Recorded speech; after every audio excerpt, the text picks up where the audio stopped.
the religions. But then there's a level where it's all non-theism. There's no real deity operating. The deity is kind of a relative level, and then there's the unconditioned mind, which I think is underneath all the theisms, and that's ultimately the goal that I think we all really have, whether we recognize it or not, is to get under that belt of theism and get into just the unconditioned, pure being that's underneath everything. Tell us a little bit about the Tarot of the Nine Paths. It's a deck of 30 cards only. Is that right? Yeah, it's the major arcana. The deck is exclusive. I think of it as post-tarot, if you will, in that it is just a major arcana, but the whole deck was created based on my thesis that the major arcana of the tarot over the last 600 years has been perfect in its own self, but unfinished. Short 5 cards, and if there's a way of looking at the infrastructure of the trump cards, the big cards of tarot, laying them out and deciphering a code of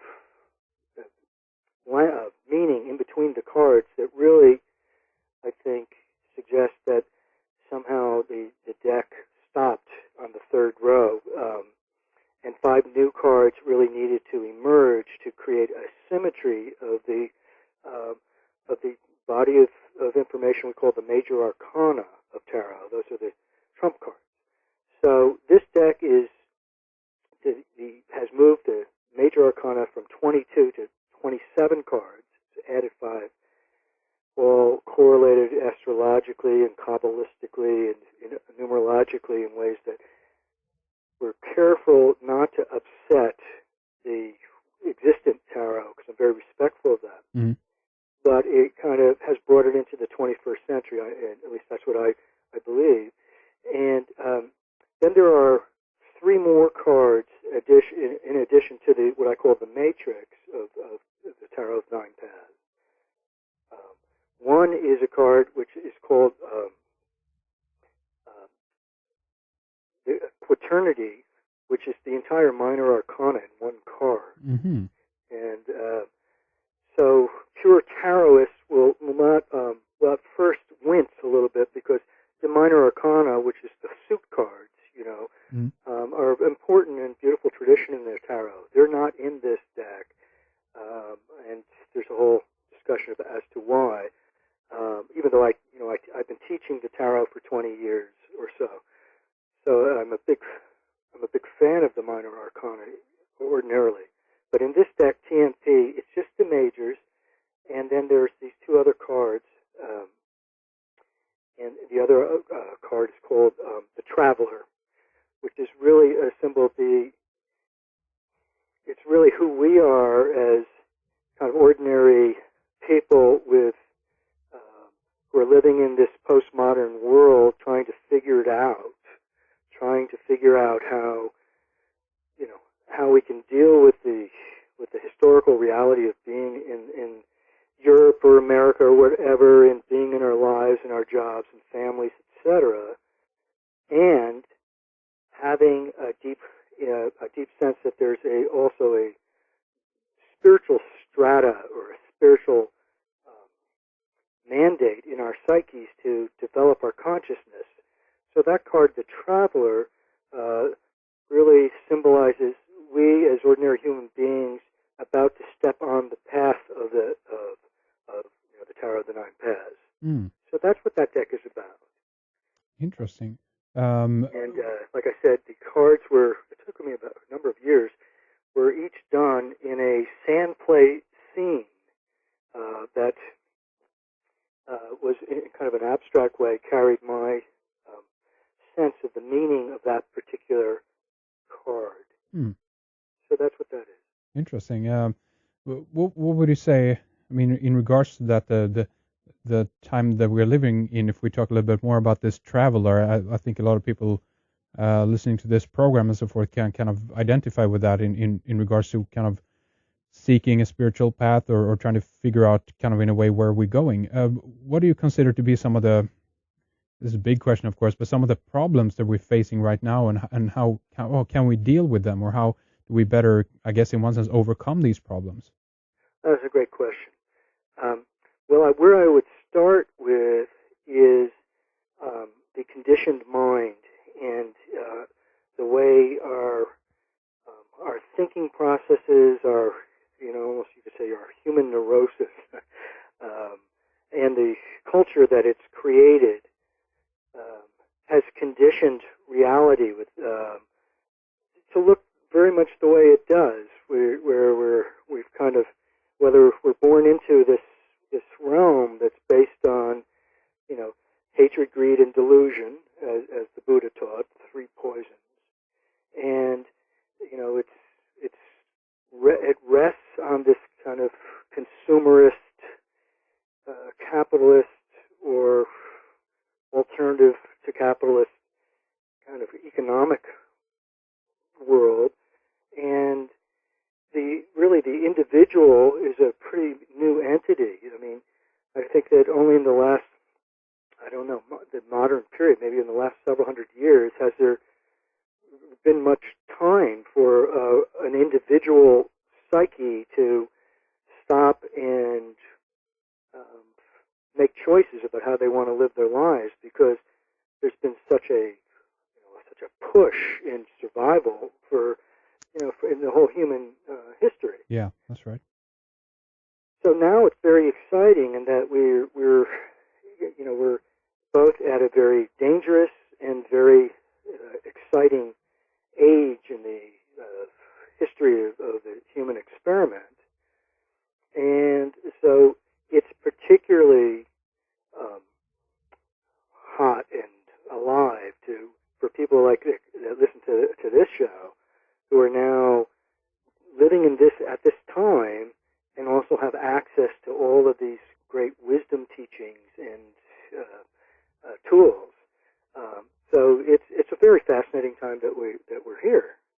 Absolutely, and to me it feels, I totally agree with you. It feels like these last couple of 100 years, and at least from the perspective of the Western world, I personally really don't know how it is in other countries. I've heard Joseph Campbell, for instance, talk about the main differences about the Eastern mindset and the Western mindset, and that we here in the West have had this little piece of what we can see as a kind of a glimmer of freedom, at least, or individuality, where we can choose, how we want to live our lives to a certain extent. Do you think that we're in a time right now where this also is being threatened in one regard? I can see that the freedom that we have been given is also, what I see now, taken away a little bit, and we're moving into a kind of a new feudalist system, if you know what I mean. What do you think? Well, yes, certainly. It's I can definitely see that occurring, particularly from childhood, and coming into certain cultures where their minds are so conditioned in such a heavy-handed way from such an early age that there's no possibility that they can grow up to be individuals. That's a problem. But in over this past Christmas, I was in India, in New Delhi, teaching the tarot, actually. And what occurred to me, it was really phenomenal, because I had an all-day seminar and had maybe 60, 70 students who were very much similar to the types of students I might have in America or in Europe, Mm-hmm. in terms of a kind of a young, professional, educated, bright, compassionate group of folk who were using the tarot cards, a Western thing, but they were Indian, and they had their own long-standing, deep tradition in spirituality. And what occurred to me was how, in some ways, there's not that much difference at all, and that there is a universal universal quality that people all around the world are carrying right now and developing that is can't be turned back by bad government and bad culture. I think that it's just amazing how, global, particularly with shows like this and the internet and 21st century communications, how global consciousness has become. How about the idea that, or rather, are you concerned in one regard that maybe more local symbols, archetypes, gods and goddesses are being lost in all of this, or do they all kind of in one way represent the same forces anyway? So it doesn't really doesn't really matter which one we turn to, or what would you say to that? Well, let me turn that question back on you for a moment and ask you: are there, in particular, certain types of sacred images that you feel are being threatened now in a way that concerns you?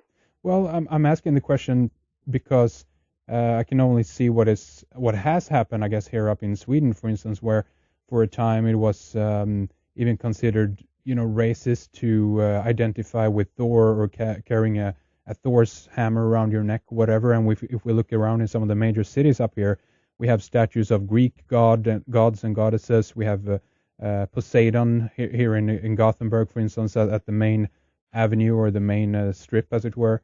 And I'm wondering what the heck happened to all the indigenous original gods that we had up here. And I see that it's kind of in that sense, a monoculture that is spreading out throughout the world. And I guess I don't know if that really is a concern, but I'm curious about it, and I wonder how that actually affects us. Well, that's really interesting, and I hear where you're coming from there, and that is interesting.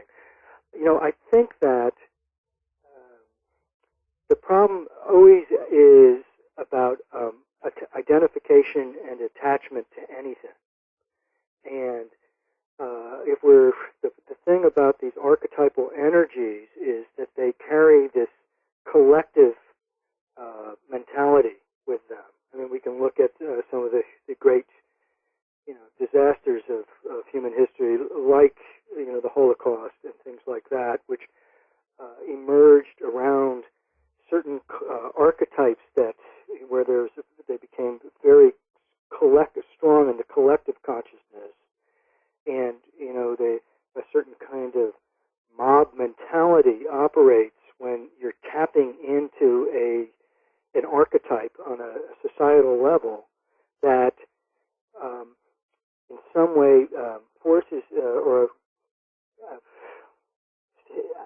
activates people to behave in ways that they wouldn't do individually. Mm-hmm. But there's a certain kind of mob mentality that could take place, and that's concerning. Yeah. But if you look at any one of those, and that's happening, that happens all over the place in different forms. Certainly in the last U.S. elections with the left and the right, we could see all kinds of permutations and energies emerging in different ways. And yeah, that's concerning. That's why, because when you deal with the depths and the archetypes of the psyche, which are deep parts of ourselves, are deeper than our learned knowledge we're born with, and they're activated. The archetypes are activated. That's why tools, I think, like the tarot, like the I Ching, perhaps, like some of these other time-tested, universal symbol systems that are really based on the perennial philosophy, if you will,